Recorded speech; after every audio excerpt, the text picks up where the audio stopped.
Bismillahirrahmanirrahim. Assalamualaikum warahmatullahi wabarakatuh. Waalaikumsalam warahmatullahi wabarakatuh. Sebelum kita belajar bahasa Indonesia, kita baca Bismillahirrahmanirrahim terlebih dahulu.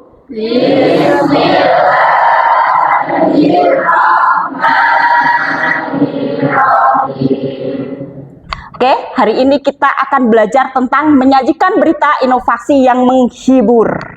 Tetapi sebelum itu, ada yang hari ini tidak bahagia? Ada katanya. Kenapa?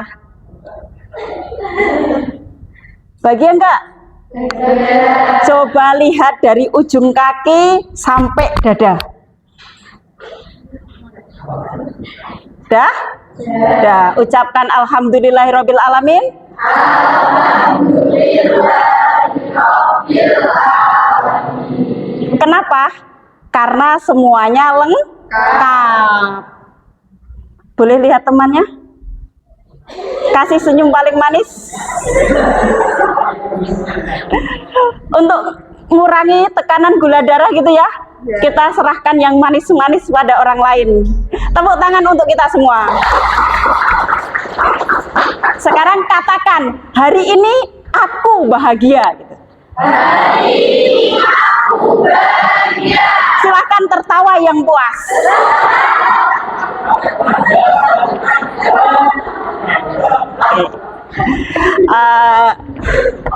Saya mau tahu siapa yang hari ini tidak hadir.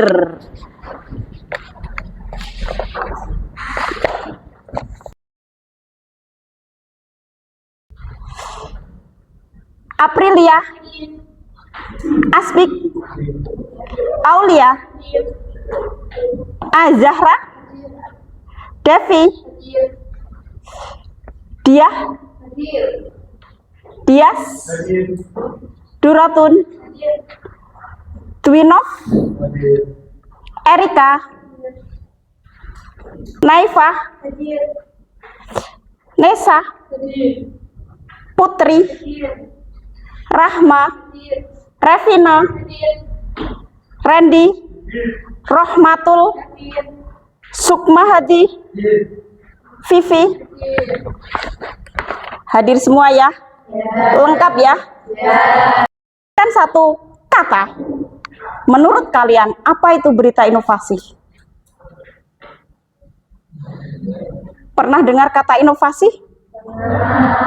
Apa sih inovasi itu?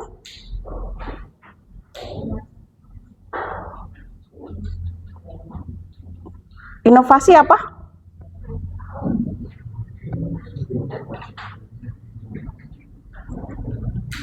Pernah melihat inovasi? Orang melakukan inovasi? Pernah. Seperti apa?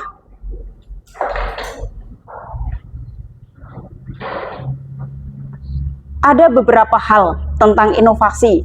Salah satu contohnya, penggunaan robot tahu? Tahu. Itu termasuk inovasi? Termasuk. Berarti hal yang lain? Kalau berita itu apa? Berita itu apa? Berita itu apa? Kabar. Yang lain? Selain itu? Yang sebelah sana? Berita itu apa? Informasi. Selain itu? Pernah membaca berita? Pernah melihat berita? Pernah melihat berita inovasi? Ada penggunaan alat-alat pertanian yang modern. Pernah? Pernah baca berita tentang itu? Pernah melihat berita tentang itu di televisi? Sekarang TikTok pun memuat berita ya? Iya. Pernah melihat berita tentang itu? Pernah. Tapi tahukah kamu bahwa itu berita inovasi? Tidak. Kita lihat dulu, sebelum kita terlalu jauh, kita lihat dulu tujuannya apa sih kita belajar ini. Dibaca Mbak. Mengidentifikasi karakteristik berita inovasi, memahami ciri khas berita yang menghadirkan inovasi dengan sumber hiburan, menganalisis unsur 5W plus 1H, menguraikan komponen penting dalam berita untuk penyajian yang lengkap dan jelas, menciptakan narasi berita yang memikat, mengembangkan kemampuan menulis berita inovasi yang informatif dan menyenangkan untuk dibaca. Jadi, tujuan kita belajar hari ini yang pertama adalah kita akan mengidentifikasi karakteristik berita inovasi. Seperti apa sih berita yang disebut berita inovasi? Jadi nanti akan ada perbandingannya. Berita biasa atau berita inovasi ini yang kita bahas, seperti itu. Kemudian yang kedua, itu kita akan menganalisis dari unsur berita itu akan muncul 5W1H. Apa saja 5W1H?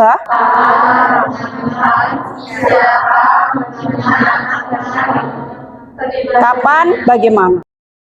Yang pertama adalah berita itu pasti informatif. Berarti berita itu menyajikan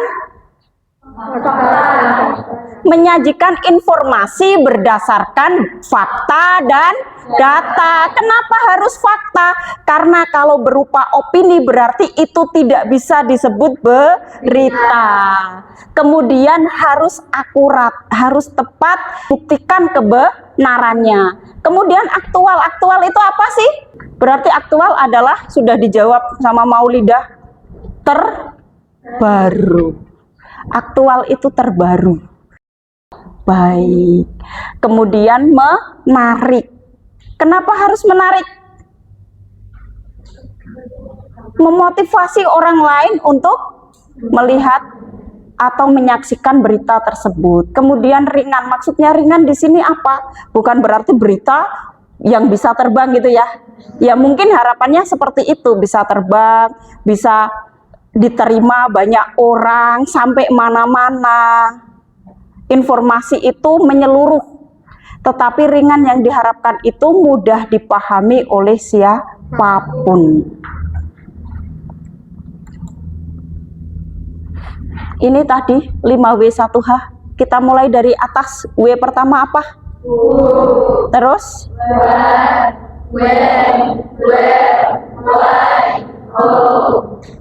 Sekali lagi.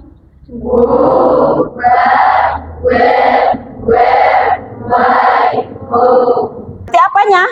Lokasi, settingnya. Kemudian setelah itu, jadi ketika kita mau menyajikan berita, kita harus mencari studi kasusnya dulu. Kita harus memahami seperti apa yang terjadi. Baru setelah itu kita bisa memaparkan berita itu.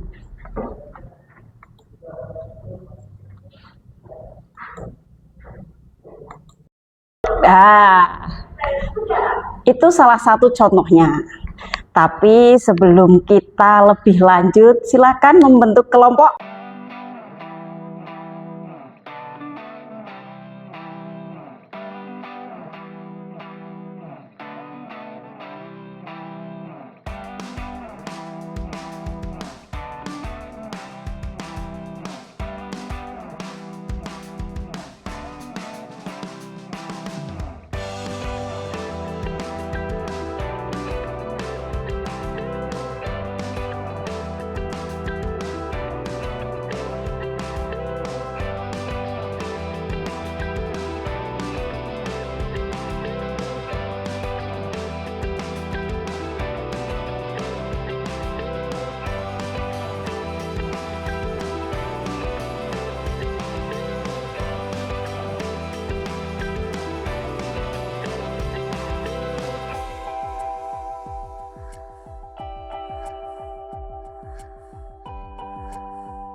Yang lain didengarkan. Apanya apa? Menciptakan inovasi berbahan dasar sampah. Menciptakan inovasi berbahan dasar sampah. Coba di play lagi videonya.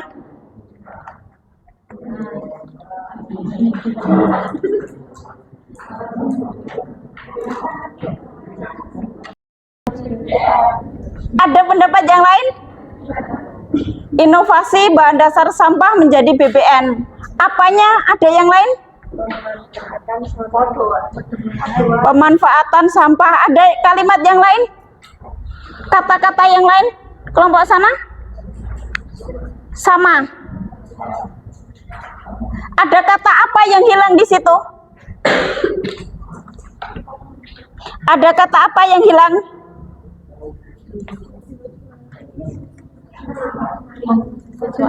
Siswa SMP-nya hilang. Adalah tadi diam saja. Oke. Mengapanya? Coba kelompok sini, mengapanya? Karena alasannya yaitu siswa SMP. Kalau sudah ada karena nggak pakai alasannya ya. Kalau sudah ada alasannya nggak usah. Karena alatnya susah dan juga mahal. Siswa SMP berinovasi membuat limbah kaleng menjadi bahan bakar minyak yang juga bisa untuk menyalakan lampu. Karena coba dibaca lagi, Pak. Karena alatnya susah dan juga mahal, siswi SMP Ada pendapat lain? Karena alatnya. Mengapanya apa sih yang ditanyakan mengapa? alasannya membuat itu. Alasannya membuat itu. Mengapa siswa SMP itu menciptakan bahan bakar dari sampah? Mengapa? Untuk mengurangi sampah atau limbah plastik. Jadi, mengapa diciptakan seperti itu? Untuk mengurangi sampah, karena mereka berpikir ketika menggunakan bahan dasar dari sampah dapat mengurangi limbah plastik yang ada di sekitar mereka. Kemudian, siapa? Siapa? 3 siswa SMP yang kreatif. Namanya? Muncul kan tadi namanya? Ya, siapa namanya? Ada, siapa? Kamelia, Kamelia, dan Deo. Niken, Kamelia, dan Deo. Itu dari SMP mana?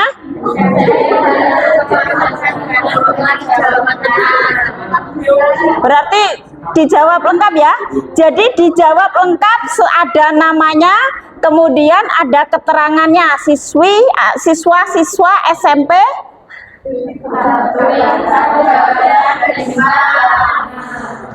Kemudian setelah siapa berarti kapan? Sudah lama ya? 10 tahun yang lalu. Kira-kira setelah mereka sekarang 10 tahun terlewati, sudah menciptakan apa mereka? Terpikir nggak? Iya. Kemudian bagaimana? Berarti prosesnya bagaimana? Bagaimana prosesnya? Yang pertama apa? Prosesnya bagaimana? Memilih sampah. Dikumpulkan dulu nggak? Atau langsung dipulih? Dikumpulkan dulu. Mengumpulkan sampah, kemudian memilih atau memilah, kemudian mengolah, baru sampai tahap akhir. Apa yang belum ditanyakan? Di mana? Berarti di SMP Banyumas, Jawa Tengah. Sekarang kita bandingkan dengan berita yang kedua ini. Inovasinya berbeda. Kemudian selain inovasinya berbeda, dari inovasi yang pertama itu apakah sudah disebarluaskan, digunakan orang banyak? Apakah pemanfaatannya sudah menyeluruh? Kalau yang kedua, sudahkah menyeluruh pemanfaatannya? Berarti ada perbedaan di sini ya. Kalau yang pertama itu, apakah semua orang bisa melakukan hal itu? Kalau yang kedua, apakah semua orang bisa melakukan hal itu? Tidak. Yang kedua itu, semua orang tidak bisa melakukan hal itu, tetapi semua orang bisa memanfaatkan itu. Kalau yang pertama, ketika alatnya sudah dijual atau diimbaskan ke banyak orang, yang pertama itu malah bisa dilakukan oleh siapapun. Tadi yang digunakan untuk pembakaran apa yang pertama itu? Kaleng. Berarti secara pemanfaatan itu lebih manfaat yang pertama apa yang kedua? Dua-duanya bermanfaat. Bedanya kalau yang pertama itu yang dijual adalah produk ya. Ya, kalau yang kedua yang dijual berupa jasa. Jadi begitu di desa Mekarsari yang internetnya sangat sulit, kemudian karena ada siapa? Budi. Karena ada Budi, dia jadi bisa mengakses internet. Maka banyak hal yang sebenarnya bisa kita lakukan, hanya kita mau atau tidak. Kalau di sana tadi siswa SMP ya sudah bisa berinovasi untuk memanfaatkan sampah. Apakah sampah itu hanya bisa bermanfaat sebatas itu? Banyak sekali ya manfaatnya. Seperti yang kadang kita lakukan, sampah diubah menjadi bahan-bahan atau alat yang berguna untuk kita. Bahan misalnya sampah plastik dibuat jadi biji plastik, kemudian didaur ulang, itu sebagai bahan, sebagai alat. Berarti alat itu bisa digunakan lebih dari satu kali. Misalnya dari sampah itu bisa untuk menanam bunga, dijadikan vas bunga, dijadikan pot bunga, dibentuk seperti itu. Berarti sebenarnya bisa bermanfaat ya. Hanya dari sisi mana kita melihatnya.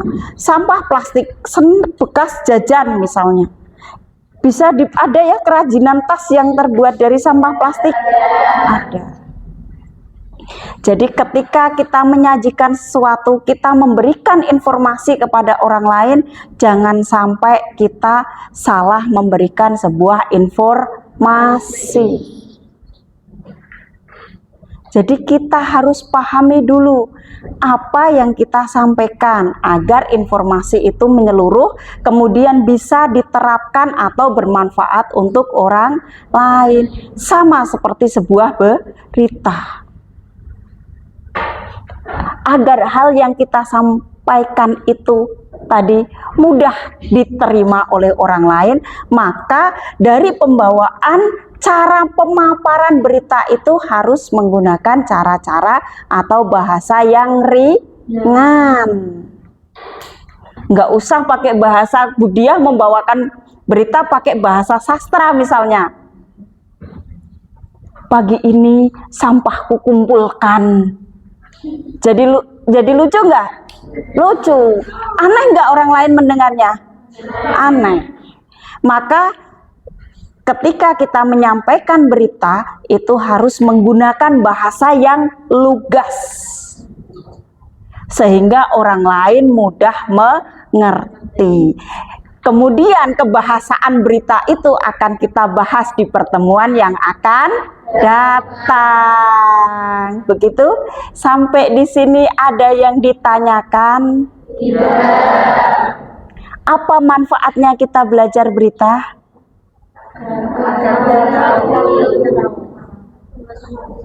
Agar mendapatkan ilmu apa, Mbak? Informasi terbaru, informasi yang penting. Upgrade informasi penting, upgrade informasi terbaru. Kemudian apa lagi? Kenapa kita harus belajar berita inovasi?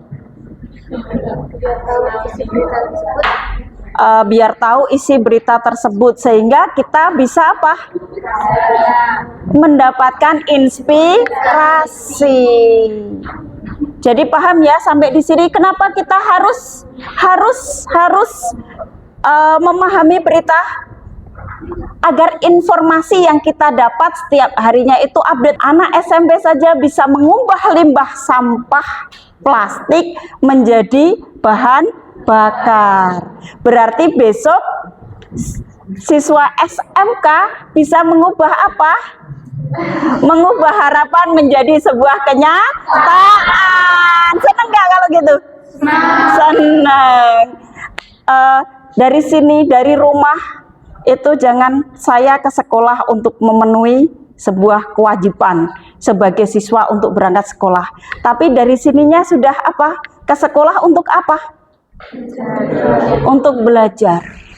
Untuk belajar. Menjawab ketidakfahaman kita untuk sebuah kepahaman.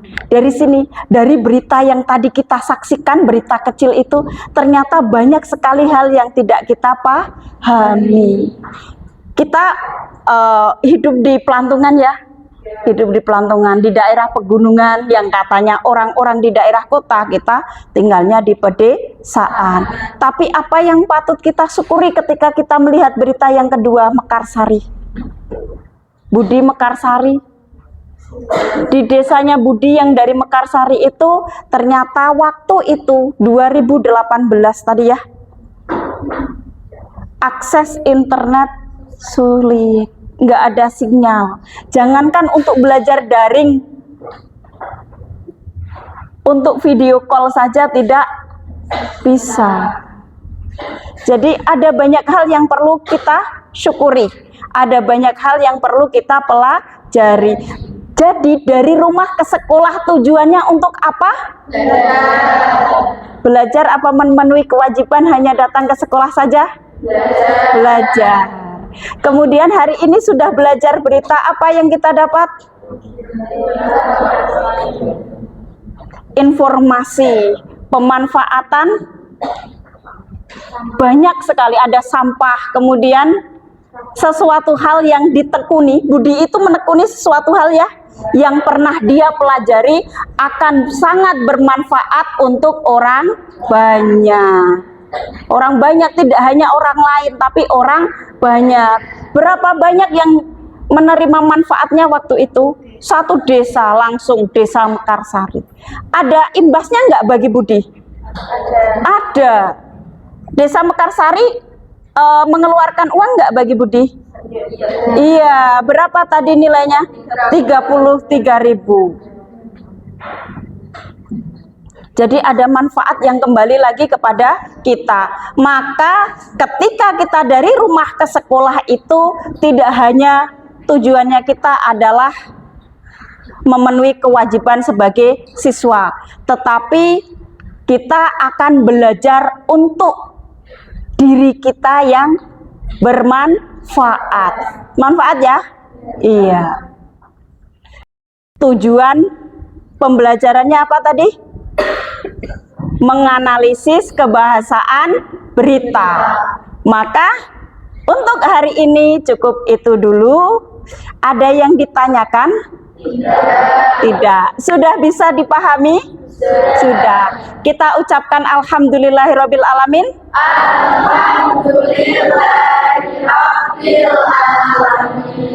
Terima kasih dari Budia. Billahi taufik wal hidayah. Wassalamualaikum warahmatullahi wabarakatuh. Waalaikumsalam warahmatullahi wabarakatuh. Terima kasih, Bu. Jangan lupa bahagia, karena dengan bahagia kita bisa belajar hal-hal baru yang lebih sempurna. Tepuk tangan untuk kita.